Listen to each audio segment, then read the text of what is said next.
जे परदेशात आहेत त्यांची मोडस ऑपरेंडी काय आहे? ती मोडस ऑपरेंडी अशी आहे की VPNच्या फोननी तिकडनं ते कोणाला तरी फोन करतात, त्याला धमकी देतात. धमकी दिल्यानंतर समजा त्याच्याकडनं काही रिस्पॉन्स आला नाही तर ते सोडून देतात. एखाद वेळेस तो जर घाबरलेला असं दिसलं त्याला धमकी देतात. 5-7 लोकांना फोन केल्यानंतर एखादा जो असतो त्यातला UP किंवा बिहार मधले जे भाड्याचे गुंड असतात त्यांना सांगतात त्याच्या घरासमोर किंवा त्याच्या दुकानासमोर जाऊन गोळीबार कर.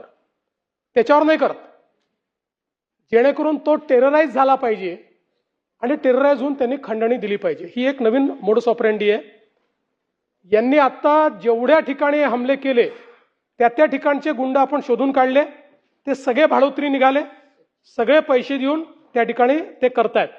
त्यामुळे आम्ही आता अशा पद्धतीनं कोणालाही फोन आला तर आम्ही त्यांना सांगतोय तुम्ही काळजी करू नका, हे काही फार शूरवीर लोक नाही आहेत किंवा यांच्यात काही फार ताकद नाही आहेत. हे कुठेतरी परदेशात बसून तुम्ही घाबरले तर तुमच्याकडनं पैसे घेणार आहेत. आणि याच्यासोबत आता आपण या VPNच्या माध्यमातून जे फोन येतात याचाही पाठपुरावा, कारण हे काय करतात, एका देशातनं 3-4 देशाचं मास्किंग करून आपल्याकडे हा फोन येत असतो. त्यामुळे ते शोधणं जरा कठीण जातं, पण तेही आपण शोधतो आहोत.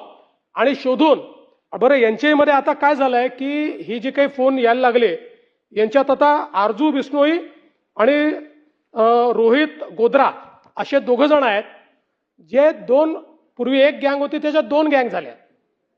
कारण हे मेन यांचे जे आका होते ते आता जेलमध्ये गेले आहेत, म्हणून यांच्यात 2 गँग झाल्या आहेत.